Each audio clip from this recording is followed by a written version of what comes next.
Salutationnalisation, les Maxor protecteurs de péril. Non, ce n'est pas une carte Magic, parce qu'aujourd'hui, Chaotic revient en force. Va peut-être falloir un peu de contexte. En 1993, va sortir la toute première édition de Magic the Gathering. Magic qui va venir donner les bases de ce à quoi on peut s'attendre quand on joue à un TCG. TCG, c'est un acronyme pour Trading Card Game, c'est-à-dire un jeu de cartes à échanger et à collectionner. Et force est de constater que, oui, il y a des constantes. Ces constantes, ça tourne généralement autour du fait d'avoir une phase de pioche, ça veut dire que tu as des cartes en main, ça veut aussi dire que tu as un système de ressources pour utiliser ces cartes. Ces cartes, généralement, vont graviter autour des règles du jeu, te permettre d'ignorer certaines restrictions, te permettre d'en exploiter, le tout pour amener les points de vie de tes adversaires à zéro. Généralement, deux sortes de cartes, des cartes de créatures, des cartes d'invocation et des cartes qui ont un effet là maintenant. C'est ça, tu as des cartes de permanent et des cartes de non permanent, comme on dit à Magic. Et force est de constater que ces standards, ils fonctionnent encore aujourd'hui. C'est autour des mêmes archétypes que sont, par exemple, dessinés les petits frères de Magic. J'ai nommé Pokémon et Yu-Gi-Oh! Les trois jeux ont des points de vie. Magic a les laines pour les ressources, Pokémon a les énergies.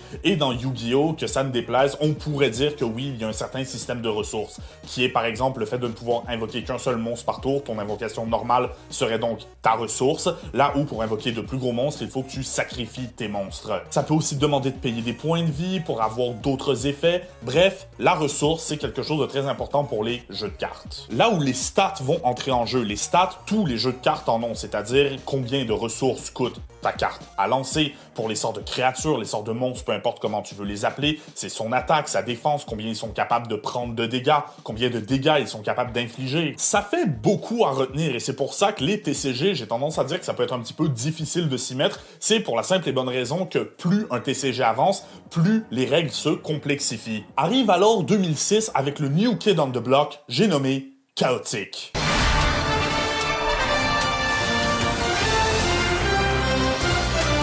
2006, donc Magic fête déjà ses 13 ans et surtout Internet est sur le point d'exploser. Le tout à une époque où les dessins animés du samedi matin sont encore une tradition avant les méchantes arrivées des services de streaming qui transforment notre jeunesse en zombies écervelés. Oui, donc le dessin animé Chaotic, c'était un banger. On va en parler vite parce qu'on est là principalement pour les jeux de société, mais grosso modo, c'est un dessin animé où une histoire assez particulière se dessine, dans le sens où il trouve un terrain d'entente entre les dessins animés de Pokémon et de Yu-Gi-Oh! Pokémon nous fait entrer dans le monde du jeu principalement parce que ça imite le jeu vidéo qui était le produit principal. Là où Yu-Gi-Oh! Nous montrait des phases de gameplay. Les personnages jouaient au jeu Yu-Gi-Oh! Appelé Duel de monstres dans cet univers. Avant de recouvrir les personnages en armure de scénario magique, oui, je sais, objectivement, le Heart of the Card, l'âme des cartes dans Yu-Gi-Oh! C'est du plot armor, on est d'accord. C'est quand même très couillu de la part de Yu-Gi-Oh! D'avoir mis l'armure scénaristique comme élément principal de sa narrative et d'en plus l'exploiter sans honte. Là où ces deux dessins animés, ils étaient des situations bien plus particulières que ce qu'on peut penser. Pokémon, le dessin animé, était principalement un dérivé du jeu vidéo et non du jeu de cartes. Là où Yu-Gi-Oh! Contrairement à la croyance populaire, l'animé n'était pas un dérivé du jeu de cartes, mais bien du manga. Là où le jeu de cartes se retrouve lui-même dans le manga en tant que parodie de Magic the Gathering, comme quoi tout revient vraiment à cette belle année 1993. Et la prochaine fois que vous serez dans une soirée, vous pourrez impressionner tout le monde en leur disant que Yu-Gi-Oh! Le jeu de cartes n'a pas donné naissance à l'animé. Là où Chaotic va être beaucoup plus symbiotique dans son approche, le dessin animé sert à promouvoir le jeu de cartes sert aussi à promouvoir le dessin animé. Mais c'est un produit américain et vous l'aurez remarqué, les produits comme Yu-Gi-Oh! Et Pokémon, ça vient du Japon. Entre alors la traduction. Et là, on a un petit problème. Il y a un studio aux États-Unis qui est spécialisé dans le fait de prendre des œuvres japonaises et de les adapter pour le public américain et occidental. Pas de les traduire, de les adapter. Et ce studio, c'est le tristement célèbre 4Kids. Dérivé de la grande compagnie Fox, 4Kids passe principalement par la censure. Vu comment les États-Unis de l'époque voyaient l'animation et surtout le jeune public, beaucoup de vos dessins animés préférés ont vécu cette censure, incluant donc Pokémon et Yu-Gi-Oh! Par exemple, un plat japonais, remplace-le par des donuts ou des cheeseburgers. Ou juste si tu meurs, t'inquiète, tu vas au royaume des ombres. Mon préféré de loin, c'est toutes ces scènes d'un Yu-Gi-Oh! Où c'est extrêmement clair que le personnage tient une arme à feu et où ils l'ont juste effacé à l'animation. Ça donne à 4Kids cette image d'un petit peu être le Mephisto ou Mephistopheles du monde de l'animation, dans le sens où il prend le produit d'origine et il le corrompt pour en faire quelque chose de marketable. Oui, je sais, des costards cravates dans des gros studios aux États-Unis qui vendent leur âme pour avoir plus de capital, je suis tout aussi choqué que vous. Puisqu'on parle de marketing, est-ce que vous avez pensé aujourd'hui à vous abonner, à activer la cloche, ainsi qu'à laisser un like et un commentaire nous disant de quel autre sujet on devrait traiter. Vous pouvez aussi vous retrouver en description, là où vous trouverez un lien vers notre Discord communautaire, vers mon Instagram si vous voulez interagir un petit peu avec moi, vers mes réseaux sociaux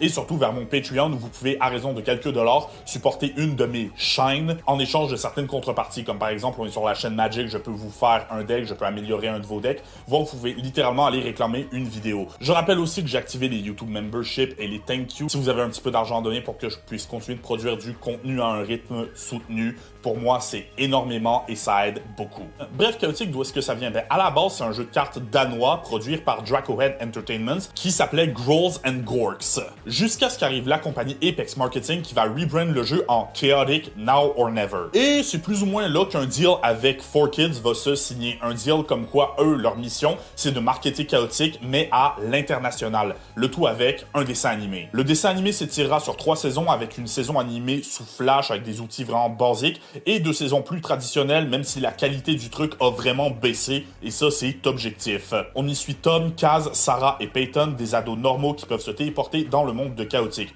où ils joueront, vous l'aurez deviné, à Chaotic, après avoir prouvé qu'ils le méritent via leur prouesse sur le jeu en ligne. Cette dimension leur permettra de prendre l'apparence de créatures du jeu et de se battre dans une arène générée de façon hologramme solide. Là où ils pourront aussi se téléporter à Périm, le monde où les personnages du jeu évoluent, pour y scanner des créatures, des lieux de combat, des équipements et des sorts pour pouvoir les utiliser dans le dôme de combat. Ça nous promet du gameplay et de l'aventure. La plupart des épisodes sont divisés en 2, là où on va suivre 1 ou 2 des persos principaux en match de Chaotic et les autres à Périm à tenter de récupérer un scan. Et honnêtement, cette série, elle était banger. Il y avait même des enjeux du lore, du world building. Moi, je me rappelle quand le personnage principal a perdu sa carte ultra rare de Maxor pour aider un jeune enfant riche dont l'avatar Chaotic était retenu en otage à Périm. Là où, réalistiquement, tous ces jeunes, ils ont développé des traumas. Genre la fois où Clay et Cristela, les 2 méchants de la série, ont essayé de les brûler dans une forge avec de la lave en fusion. Bref, la série est bien, mais elle a un problème inhérent. Elle démontre extrêmement mal le jeu. Et là, je te parle pas de mal démontrer le jeu comme Yu-Gi-Oh! Adaptait les règles pour que les personnages principaux puissent gagner, ou comme Bakugan démontre une façon de jouer totalement différente, mais encore viable pour un TCG. Non, Chaotic ne te montrait simplement pas le gameplay. Ben oui, forcément, Chaotic, c'est du tour par tour, alors si tu veux que les 2 personnages se tapent sur la gueule de façon réaliste, ben le tour par tour, il prend le bord assez vite. En fait, de tous les épisodes, la seule fois où je me rappelle que la stratégie Chaotic était importante, c'est quand Tom affronte le maître du code Crélan, qui est un petit peu un des boss finaux de Chaotic, et qu'il parvient à lire sa stratégie pour venir éliminer les piliers de son équipe avant de remporter la victoire. Une fois sur un total de 79 épisodes. C'est pas mal. Mais le jeu de cartes, qu'est-ce qu'il en valait? Ben, c'est de ça qu'on va parler aujourd'hui, parce qu'on est un petit peu sur la chaîne qui parle de jeux de cartes et de Magic the Gathering plus particulièrement. Donc, on va regarder le jeu, sa legacy, comment il pouvait survivre, comment il est mort, et surtout, on va le comparer à Magic et parler de son éventuel retour. Les cartes chaotiques. Il existe dans Chaotic un total de 5 types de cartes qui sont réparties un petit peu dans chacune de leurs zones. Et j'aurais bien aimé vous montrer des exemples, mais comme le jeu est mort il y a presque 20 ans maintenant, c'est très difficile de trouver des cartes en dessous de 250 $ pièce. Je vais donc être obligé de les illustrer avec des images prises sur internet, et autant que ce soit la série que les cartes, je m'excuse d'avance, mais comme les images sont extrêmement vieilles, elles sont aussi extrêmement pixelisées, va falloir faire avec. On va donc commencer par les bases Chaotic, c'était des créatures. Déjà, on observe une différence par rapport à Magic, c'est que les créatures dans Chaotic sont beaucoup plus personnelles, dans le sens où elles ont presque tous un nom propre. Ici, on joue pas que des monstres, on joue des personnages. Les créatures vont avoir une appartenance à une tribu, si elles sont bleues, elles font partie du Overworld ou le Surmonde, un peu démontré comme les protecteurs du bien. Rouge, c'est l'Underworld, donc le transmonde. Les démons vivant dans un endroit plus dangereux. Les Nipédians en jaune, des lézards du désert. Et les Danians, une forte colonie d'insectes dans le brun. C'est plus ou moins établi aussi que, suivant leur couleur, chacune des cartes est reliée à un des 4 éléments, l'eau, la terre, le feu et l'air, même si c'est quand même très courant de voir un personnage du surmonde manier l'élémentaire ou encore un personnage du transmonde manier l'élément vent. Dans les premiers jours de Chaotic, absolument rien ne t'empêchait de construire un deck hétéroclite, c'est-à-dire en empruntant des attributs à 1, 2 ou voire même les 4 tribus. Mais c'était honnêtement extrêmement contre-performant, dans le sens où le transmonde avait des synergies, par exemple, principalement avec avec le transmonde. Là où en mélangeant les tribus, ces synergies, elles mouraient un peu et tout joueur de cartes le sait, la synergie, c'est ce qui fait un bon deck. Est-ce que c'était une stratégie marketing pour forcer les gens qui veulent de la diversité à acheter plusieurs decks? Probablement. Et là, je te parle même pas des généraux des tribus, genre par exemple Maxor et Kaor, qui sont un petit peu les leaders respectivement du surmonde et du transmonde, qui ne pouvaient simplement pas être joués dans des decks qui contiennent d'autres tribus. Là où chaque tribu avait un petit peu ses gimmicks. Les créatures du surmonde semblent être bâties pour s'entraider et se renforcer. Le transmonde va chercher à faire du dégât et diminuer les stats adverses. Les Damians vont individuellement devenir plus forts selon le nombre d'autres Damians que tu contrôles et semblent peut-être avoir une petite synergie avec le Graveyard. Et les Nipédians vont chercher à frapper fort une fois ou à gagner des avantages de combat plutôt que des stats. Du moins, c'est la constante que j'ai pu observer. S'il y a des spécialistes de chaotique ici, je vous invite à partager votre opinion en commentaire. Et donc, si vous voulez plus de précision comme d'habitude, je vous invite à lire les commentaires. Et sans dire qu'il y avait une tribu qui était meilleure que les autres, moi j'avais un faible pour les Nipédians. Leur gimmick de la série, c'était de se rendre invisible, là où dans le jeu, ça se transmet par un avantage. Par exemple, le prince Maudinu a invisibilité frappe 20. Ça veut dire que la première attaque de cette créature fait 20 de dégâts additionnels à chaque combat. Considérant qu'il y a beaucoup de créatures à 30-40 d'énergie, le prince Maudinu, vous comprenez, sa première attaque, elle était surpuissante. On sent bien qu'il est invisible, qu'il arrive par derrière et qu'il fait un gros coup bien placé. Versus par exemple Kwon, qui a invisibilité surprise, ça veut dire qu'il gagne l'initiative automatiquement et donc peut attaquer en premier, peu importe les stats. La mécanique des Danians, c'était Hive, la ruche, qui leur faisait gagner par exemple chez Galine 10 points de vitesse pour chaque autre Mandiblore que tu contrôles. Les Mandiblores étant un sous-type de Danian parce que oui, il y a des sous-types. Pour le surmonde, leur mécanique, c'était support. Par exemple, Arias gagne 5 de power pour chaque autre créature de sa tribu adjacente sur le playmat. Là où Dardemus, chez les Transmondiens, a Intimidate, qui fait perdre 10 de courage à la créature qu'il affronte. Et justement, les stats, le courage, le power, qu'est-ce que c'est? Chaque créature a un niveau d'énergie qui soit un petit peu son HP ou ses life points.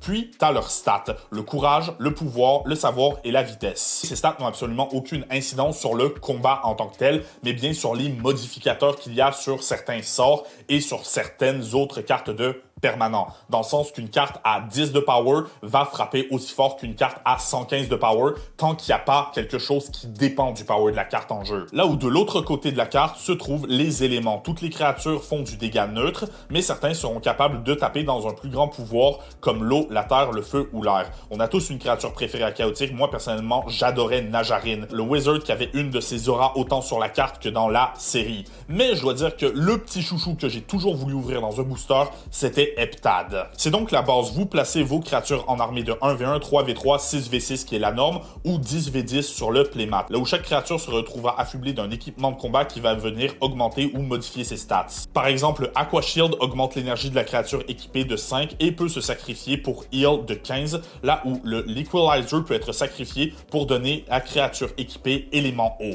On a aussi des équipements comme le Mower Cycle qui gagne de la vitesse ou le Masque de Terreur qui donne Intimidate 10 pour le courage et la puissance à la créature équipée. Dans une partie chaotique, chacun son tour, vous allez désigner une de vos créatures pour qu'elle attaque une créature adverse qui est adjacente sur le playmat. Un combat va s'en suivre. Et un combat, ça se gagne avec des attaques. C'est pour ça que vous l'aurez deviné, un deck d'attaque. Votre deck d'attaque, il va contenir 20 cartes, mais vous pouvez pas juste runner les 20 meilleures attaques du jeu. Les cartes d'attaque ont tout ce qu'on appelle des build points. C'est la petite stat en haut. Et vous avez un budget de 20 build points. Par exemple, vous pouvez avoir 20 cartes d'attaque à un build point chacun. Mais disons que je veux jouer une attaque qui coûte 2 build points, ça implique que je devrais compléter mon deck avec au moins une attaque à 0 build point. 20 cartes d'attaque, 20 build points. C'est là ton premier des deux systèmes de ressources de chaotique. Et les cartes d'attaque, elles auront aussi des stats. C'est pas comme dans Magic où tu peux faire miler, tu peux faire piocher une carte. Non, littéralement, les cartes d'attaque servent à une chose, et c'est à faire mal. Par exemple, Flame Orb fait 5 de dégâts de base. Ça veut dire qu'une créature qui lance Flame Orb fait 5 dégâts.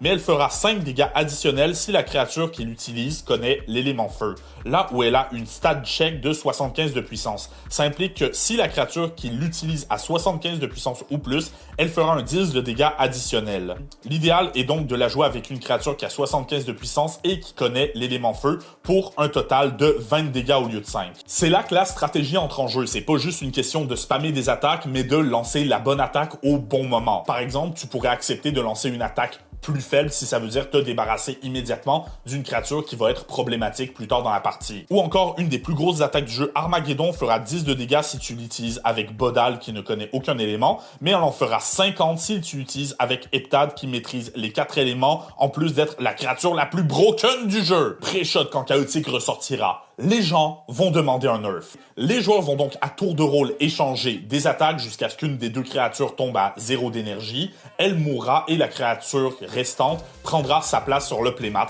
et ainsi de suite jusqu'à ce qu'il ne reste plus qu'une créature en jeu. Son propriétaire sera le gagnant de la partie. Mais les combats, ça se déroule sur un lieu de combat. Au début de chaque combat à tour de rôle, les joueurs vont tirer un lieu de combat depuis leur deck de location, qui permet 10 cartes, là où le lieu de combat affectera les deux créatures. Par exemple, ici on a les chutes de Kordak, qui dit qu'au début du combat, chaque créature gagne 5 d'énergie supplémentaire, donc 5 PV. Et elle dit aussi initiative surmonde. Ça veut dire que la créature du surmonde va jouer en premier. Et si c'est une égalité, par exemple, tu as deux créatures du surmonde qui s'affrontent, ou deux créatures avec le même niveau de courage selon l'initiative, par exemple, c'est le propriétaire de la carte qui va commencer le combat. Vous l'aurez compris, l'initiative, c'est quelque chose auquel tu peux jouer. Vous vous rappelez de Kwon qui ignore cette initiative à condition que la créature adverse n'ait pas invisibilité. Mais par exemple, si vous avez deux créatures invisibles et que les stats check font qu'elles sont parfaitement à égalité, ben, le joueur duquel c'est le tour va pouvoir attaquer en premier et donc avoir un certain avantage. Genre à tout hasard, jouer Armageddon avec Heptad et puis one-shot la créature adverse. Vous allez donc attaquer à tour de rôle, piocher 2 cartes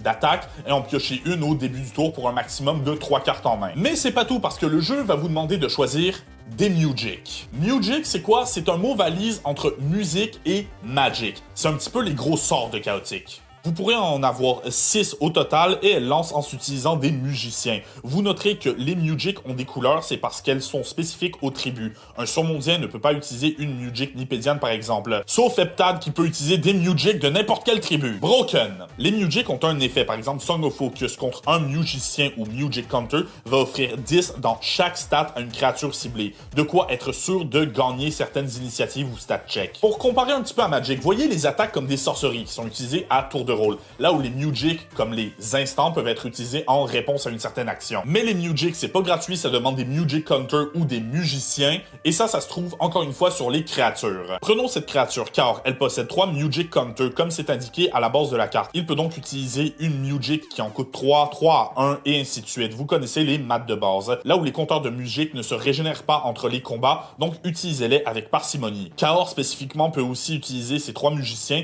pour annuler une Music du surmonde qui le cible. Et généralement, dans une partie chaotique, on essaye de garder les musiciens pour des moments cruciaux. C'est pour ça que généralement, dans une partie de 6 contre 6, tu vas avoir une première ligne qui sont des forts attaquants et tes utilisateurs de musique vont être plutôt vers l'arrière pour pouvoir répondre adéquatement sans se mettre en danger. Et les joueurs de chaotique ou de TCG en général, ces petits filous, ils ont bien compris que d'attaquer directement les musiciens en début de partie, c'est faisable et c'est très désagréable. On appelait cette stratégie la back row hate, ou si vous préférez, la haine envers l'arrière. Ben, c'est littéralement ça, c'est d'utiliser des habilités pour être capable d'outrepasser les fortes créatures premières et d'aller directement corps à corps les musiciens et donc mettre l'adversaire à mal. Et entre les combats, ben, vous n'êtes pas obligé directement d'attaquer. Vous pouvez par exemple décider de déplacer une carte sur un espace qui n'est plus occupé, que ce soit pour mettre à mal l'adversaire, c'est-à-dire avancer sur son terrain, ou reculer vos créatures pour une situation plus défensive. Éventuellement, il ne restera qu'une créature, et si c'est la vôtre, toutes mes félicitations, vous avez gagné votre première partie de Chaotique. Vous l'aurez compris, les deux grosses différences qu'a Chaotique avec la plupart des autres TCG, c'est premièrement l'absence de points de vie, là où dans Yu-Gi-Oh! Ou encore dans Magic, les points de vie, c'est la base de tout, et surtout, ben, le placement des cartes est très important. C'est littéralement une partie d'échecs, et ce, bien avant que Yu-Gi-Oh! N'arrive avec son système de colonnes. En fait, on est beaucoup plus proche d'un RPG de table comme D&D, par exemple, à regarder des stats, à regarder le placement, à regarder le reach d'une certaine créature, qu'on peut l'être dans Magic à simplement lancer des sorts et dépendre principalement de la pile. Le tout dans un lore et dans un univers tellement fascinant que, honnêtement, j'ai encore de la misère à croire que c'est 4Kids qui l'a créé. La toute première édition de Chaotic Dawn of Perrim contiendra une première extension du même nom, suivie de Zenith of the Hive et de Silent Sand, montrée en grande partie dans la première saison du dessin animé. Dessin animé qui se terminera sur un cliffhanger avant de passer à l'animation plus traditionnelle qui, à ma connaissance, n'a jamais été diffusée en français, du moins pas sur les chaînes auxquelles moi j'avais accès. Je n'ai donc pas vu la suite avant d'avoir 19-20 ans. Et je dois dire, c'était très bien. Pour la simple et bonne raison que Chaotic a pris une décision qui était intéressante. L'invasion des Marillians. Je vous ai parlé au début de la vidéo d'une 5e tribu. Une tribu plus obscure. Il y a par exemple ces cartes comme Chromax ou Proboscar qui n'ont simplement pas de tribu parce que dans le lore, ils ont été découverts dans les abîmes de Prexor, c'est-à-dire un lieu de combat qui existe un petit peu en dehors du temps et donc ils existent avant le concept de tribe. Mais dans le lore, les tribus, c'est littéralement le moteur des conflits, c'est le surmonde contre le transmonde, c'est littéralement l'alliance contre la Horde, Bonta contre Brakmar et pour les Québécois qui regardent, le Captain Creighton contre le Barbecue Joe. Les Français comprennent pas à quel point je suis fier de cette blague. Jusqu'à ce que le nouveau bloc arrive avec de nouvelles extensions qui tournent autour de l'invasion des Marillian. Cette extension va venir bouleverser le jeu et j'ose le dire, la série n'a pas su suivre la hype. Si tu demandes à un fan du dessin animé quel était l'âge d'or de Chaotic, il te dira que c'était le Dawn of Perim. Mais si tu demandes à un joueur de Chaotic quel était l'âge d'or du jeu, il est très probable qu'il te réponde le 7 avec les Marillian. Je me rappelle très bien de la première fois que j'ai vu une carte Marillian, c'était celle-ci, Eractab. C'était une nouvelle tribu et je n'avais absolument aucune idée de ce qui se passait. C'était un ami à l'école qui me l'avait montré et puis moi, comme je regardais pas le dessin animé après la première saison parce que j'avais simplement pas accès. Qu'est-ce que tu veux que je te dise? Je comprenais pas l'anglais à l'époque, j'avais pas vraiment de PC qui pouvait streamer. J'étais perdu. Là, je vois une nouvelle tribe et il y a pas d'autre mot, je suis flabbergasté. Bon, en même temps, c'est pas non plus un mot. Depuis longtemps dans le monde de Périm, il y a un lourd secret qui pèse. Un secret qui renferme un mal sans nom. Et ce mal, c'est les Marillian, une tribu ancienne et perdue. Bien plus ancienne que la guerre de Périm et bien plus mauvaise que les pires démons sortant des tréfonds du transmonde. Une 5e tribu, vous vous rendez compte? C'est comme si Magic décidait d'introduire, je sais pas moi, une 6e couleur. Quoi? Pourquoi vous me regardez comme ça? Cette tribu, c'était un peu les monstres Lovecraftiens de l'univers de Chaotic, là où ils avaient plusieurs archétypes, mais leur mécanique principale qui deviendra vraiment leur symbole, c'est l'archétype du Brainwash. Certaines créatures d'autres tribus se verront Brainwash, là où les Marillian synergisent très bien entre eux, mais peuvent aussi synergiser avec une armée de créatures d'autres tribus qui ont le keyword Brainwash. Une façon de profiter à la fois d'une bonne synergie et d'un pseudo-archétype de chaque tribu. Vous voyez à Magic ce deck Gruul que vous aimez beaucoup mais que vous décidez de transformer en deck Tamer parce que vous avez besoin de card draw et de contrôle, les Marillion c'était un petit peu ça. Ils montraient que c'était possible de mélanger les tribus pour un gameplay plus optimal. Et j'ose le dire, s'il y avait plus de Marillion qui avaient été imprimés à l'époque, peut-être que ça aurait été impensable de jouer autre chose. Non, ils ont été smart là-dessus, ils l'ont pas surfait parce qu'il y a méta écrit sur cette situation. De l'autre côté, la question du lore se posait et là, ça va vraiment venir faire quelque chose de terrifiant et fascinant. Je l'ai dit tout à l'heure, mais les cartes chaotiques sont des personnages avant d'être des monstres. Et dans l'invasion Marillian, la plupart de ces créatures ont été réimprimées, mais certaines avec un petit plot twist. Prenons par exemple le Seigneur Van Bloot, grand rival de Cahors, qui veut prendre le contrôle du transmonde. Méchant emblématique de la série au centre de quelques épisodes et surtout une des cartes les plus puissantes du set original. Dans l'invasion Marillian, lui et beaucoup d'autres voient venir une nouvelle version. Lord Van Bloot, servant de Ani. Oui, ça se prononce Ani, ferme ta gueule. Qui, en plus d'avoir un meilleur effet, a un élément de plus. Il possède la mécanique de Brainwash. Là où si tu contrôles un Marillion avec le sous-type Shiften, la créature gagne l'habilité Brainwash.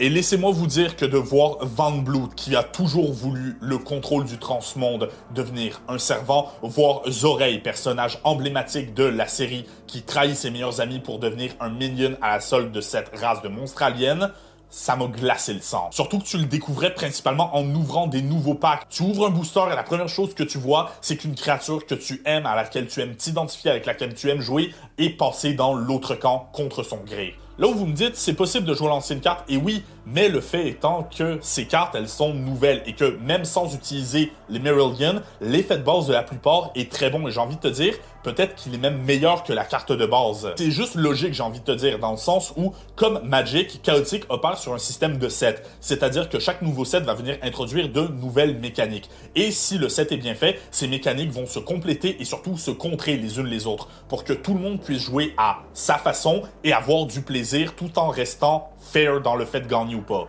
Là où il n'y a pas de garantie qu'un set plus ancien va pouvoir venir contrer une mécanique d'un nouveau set, ou même qu'un set suivant va pouvoir contrer une mécanique d'un nouveau set. Tu veux être sûr d'avoir un combat fair, c'est plus safe de jouer dans le même set parce que les cartes sont designées pour s'entretuer de façon fair. Et dans Chaotic, j'ai envie de te dire, oui, c'est le cas dans le sens où les deux Lord Van Bloot ont des effets qui se ressemblent énormément, mais objectivement, celui de l'invasion Marillion, j'ai plus envie de le jouer parce que son effet est beaucoup plus impactant. On peut presque parler de power creep à ce point-là. Tu sens que c'est littéralement les Marillion qui arrivent et qui prennent le contrôle de Périm en prenant le contrôle du jeu. Avec l'invasion Marillion, Chaotic a montré à tout le monde qu'ils étaient prêts à évoluer, à grandir, tout en ayant à cœur l'esprit de compétition. Là où on peut le dire, Chaotic avait une certaine ambition que la plupart des jeux de cartes aujourd'hui ne peuvent se vanter que d'avoir imité.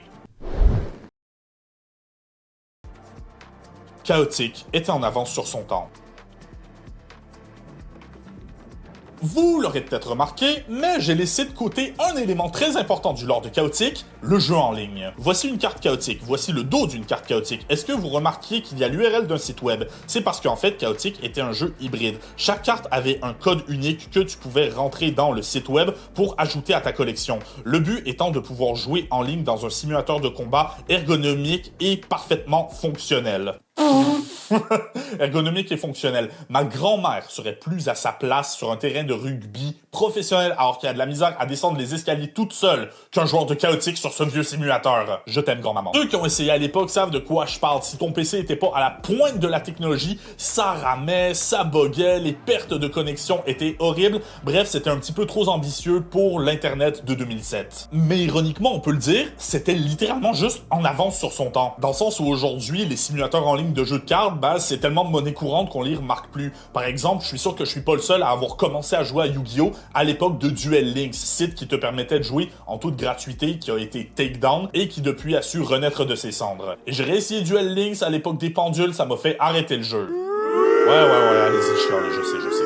Pour Magic, il y a Magic Arena qui ouvre une bêta en 2018 et avant la fin de cette bêta, on enregistrait déjà plus d'1 milliard de parties jouées. On peut dire que c'est un succès. Ça, c'est pas comme Hearthstone qui littéralement n'a pas de carte physique et qui se vante d'être un jeu 100% dématérialisé, tout en épousant l'archétype traditionnel du jeu de cartes. Bref, le TCG en ligne, du début des années 2010 jusqu'à la fin, tout le monde pensait que c'était juste l'avenir. Même Bakugan a eu sa version TCG en ligne. Ne lancez pas vos Bakugan sur votre télé ou sur votre moniteur, s'il vous plaît. Et pour Chaotic, même si c'était très mal organisé, ironiquement, c'est ce qui lui a permis de survivre. Aujourd'hui, on a des Discords dédiés aux parties de Chaotic et on a le site chaoticrecode.com qui est un jeu entièrement codé avec les cartes de l'époque, qui est là où la plupart des fans peuvent encore jouer. Oui, j'ai bien dit fan, Chaotic est tout sauf mort parce que la communauté de Chaotic est extrêmement dévouée bien qu'elle soit restreinte, dans le sens qu'il y a 32 personnes dedans, mais oh qu'il l'aime le jeu! Et surtout, on a eu l'annonce il y a quelques semaines que oui, Chaotic revient. Avec un nouveau site, du nouveau support en ligne, annoncé de nouvelles cartes et le teasing d'un nouveau lore. Prévu pour fin octobre 2026, on sait qu'il y aura au minimum 4 decks de structure qui viendront introduire les 4 tribus de Périm. On ne sait pas lesquelles des 4-5 tribus, mais soyons honnêtes, c'est les 4 principales. Là où les Marillion ne se feront pas attendre, dans le sens où sur le site web, on voit une image d'une carte Marillion qui prend la carte d'une carte du surmonde. Et il y a no way in hell qu'il décide de faire le reboot sans le surmonde. Je veux dire, Maxor est aussi emblématique pour le fandom de Chaotic que ne l'est Pikachu pour le fandom de Pokémon. Le tout avec une version remasterisée des 79 épisodes de la série, là où si je me trompe pas, il y en a déjà 4 ou 5 de disponibles gratuitement sur leur site. Et disons-le donc, c'est bien grâce à un Internet naissant que Chaotic a pu survivre. Ce qui est quand même très ironique parce que Internet a aussi le potentiel de le détruire dans l'œuf. Chaotic peut-il refonctionner? Il y a une mécanique propre à Chaotic qui, malheureusement, a toujours été un problème, et cette mécanique, elle tourne autour des stats. Je m'explique. Dans le dessin animé, les personnages possèdent un scanner de code qui leur permet de scanner des créatures, des musiques, des équipements ou des lieux de combat pour ensuite les utiliser dans un Battle Dome. Je rappelle que Chaotic sort de façon officielle en 2006 et que le premier iPhone sort en 2007. Prends ça dans ta gueule, Steve Jobs. Mais in-game, ça avait aussi son lot de conséquences. Par exemple, si un personnage scanne une créature affectée par un sort de peur, son niveau de courage sera affecté au plus bas avec des conséquences sur le gameplay. Même chose si le personnage scanne une créature blessée ou épuisée, il est probable que son niveau d'énergie ou son niveau de puissance sera beaucoup plus bas. et les créateurs ont pensé que c'était une bonne idée de retranscrire ça dans le jeu directement. Je m'explique, voici une carte Maxor à 110 de courage et voici une carte Maxor à 90 de courage. Et les deux impressions sont officielles. Il est 100% possible que toi et un ami, vous ouvriez un booster chacun, que vous trouviez chacun un Maxor, et que le Maxor de ton ami soit juste objectivement meilleur. Alors les stats modifiables, ce serait une bonne idée s'il y avait un certain équilibre, dans le sens qu'on peut se dire que pour Maxor, il a en général 500 de stats totales, et ça bouge pas, et qu'il y a un Maxor qui gagne plus de vitesse au détriment par exemple de son savoir, ou de son courage. Là où un Maxor plus rapide pourrait fonctionner beaucoup mieux dans un deck qui profite de cette stat versus un Maxor plus courageux qui va fonctionner dans un deck où les stats de courage sont monnaie courante. Mais c'est pas ce qui se passe. De ce que j'ai pu voir, les Maxor qui ont plus de courage ont aussi plus de puissance, plus de savoir, plus de vitesse, et t'as juste une bonne version de la carte, une mauvaise version de la carte et des entre-deux. Une autre façon de voir ça, c'est comme Bakugan le faisait, dans le sens que certains Bakugan étaient littéralement le même produit, mais certains Bakugan pouvaient avoir, je sais pas, une puissance G de 400, là où le Bakugan que ton ami avait pouvait avoir 500. Et pourtant, c'était le même. Alors c'est pas le seul à le faire, est-ce que c'est mal? Dites-moi, Bakugan, ça a bien survécu? C'est ce que je pensais. En 2006, honnêtement, c'était pas une si mauvaise idée. T'avais l'impression de partir à la chasse aux scans. Mais de la façon que les TCG ont évolué aujourd'hui en 2026, oublie ça, c'est une mauvaise idée. C'est sûr que si Chaotic rencontre le succès escompté, de plus en plus de cartes vont sortir.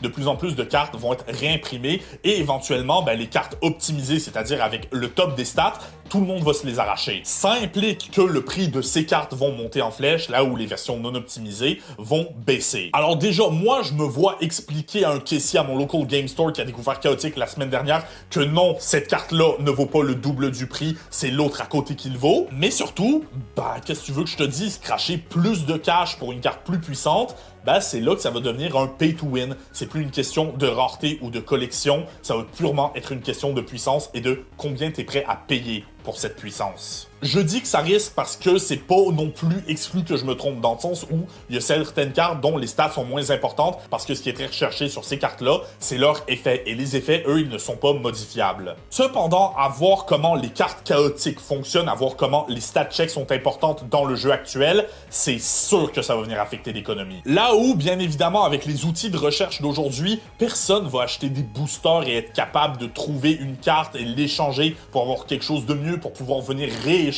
contre la carte optimisée. Non, on va faire comme tout le monde, on va utiliser des moteurs de recherche et on va en trouver une à 4 heures de route et faire la route pour l'avoir. Bref, ces cartes optimisées, elles vont être traquables dès qu'elles seront disponibles et ça, tout bon joueur de TCG le sait. Comment remédier à ça? Soit comme je l'ai dit, en offrant un budget stat à chaque carte et s'assurer qu'il ne soit jamais dépassé via un système automatisé, soit en simplement abandonnant l'idée de stats variables et disant que si Maxor a 100 de puissance, c'est que Maxor a 100 de puissance. Et après, il n'y a rien qui t'empêche d'imprimer un autre Maxor plus faible, juste donne-lui un autre nom et un autre artwork, peut-être aussi avec un autre effet pour compenser. De l'autre côté, ce que j'aimerais voir, c'est plus d'interaction, peut-être être capable de retirer une créature du combat, de forcer une créature en retraite, de l'interaction avec le cimetière, parce que je sais qu'il y en a certaines, mais j'en ai pas vu beaucoup. Et en même temps, j'ai envie de te dire, c'est normal. Parce que le cimetière, dans tous les jeux, l'assomption, c'est que quelque chose, quand c'est là, c'est parti. Et c'est juste éventuellement avec le temps que des cartes qui viennent jouer avec le cimetière apparaissent. Bref, même si Chaotic est nouveau, il fête ses 20 ans cette année et je pense qu'il pourrait skipper la partie de oui, mais le cimetière, on n'y touche pas. Et surtout, ce que je veux,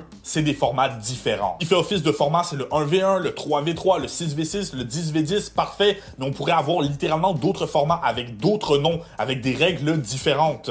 Par exemple, moi, j'aimerais beaucoup un format bataille royale où tu as 4 créatures qui sont positionnées en carré dans un méga carré, et puis, littéralement, le joueur qui attaque, il va attaquer 3 des créatures adjacentes. Un petit peu comme le Commander à Magic, ça va être une question de politique, de bien se placer, de faire des alliances. Et finalement, la chose la plus importante, ce que Chaotic doit avoir pour réussir, l'innovation. On s'en doute que les premières extensions de Chaotic risquent d'être principalement des reprints des créatures, vu comment ils sont en train de remasteriser les épisodes. C'est même peut-être pas impossible qu'ils fassent juste ressortir les premiers blocs. Et honnêtement, c'est tout à fait correct. Mais sur le long terme, ça ne suffira pas. Chaotic a besoin de nouvelles mécaniques, il a besoin de nouvelles façons de jouer, de nouvelles créatures, de nouveaux arcs narratifs, j'ose le dire même de nouveaux artworks, de nouvelles méta, des keywords qui vont fonctionner différemment, des nouvelles façons d'interagir. Peut-être que Chaotic pourrait même avoir de nouvelles façons de gagner, parce que présentement, la seule façon de gagner, c'est de tuer tous les monstres adverses. Peut-être qu'on pourrait trouver un moyen de faire miller l'adversaire comme dans Magic et Yu-Gi-Oh! Les Marillion eux-mêmes l'ont prouvé, une nouvelle façon de jouer est totalement possible. Et honnêtement, je crois que les Marillion doivent revenir. Et ils doivent revenir avant que Chaotic ne vieillisse trop. J'aimerais aussi peut-être d'autres modificateurs que juste les Marillion qui te permettent de jouer des decks hybrides. Parce que la défense du surmonde plus l'attaque du transmonde, c'est quelque chose qui peut être très intéressant. Bref, Chaotic ne doit pas stagner. Il doit savoir changer, il doit savoir évoluer pour que tous les joueurs qui reviennent puissent s'amuser autant que ceux qui découvrent le jeu pour la première fois.